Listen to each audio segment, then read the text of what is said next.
All right, so my good old reliable trusty F-150, it's a 2014 with a 5.0 Coyote in it, may not be so reliable and trusty anymore. We might have a serious major engine issue.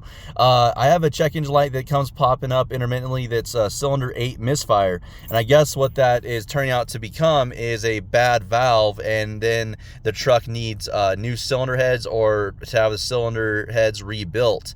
So it's weird, like when you shut the truck off and then you go to start it sometimes, it will basically not start. It'll kind of hesitate.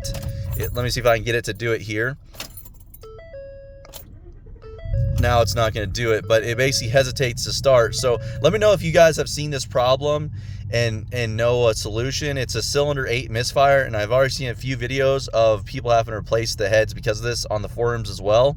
Let me know if you guys have any information on this.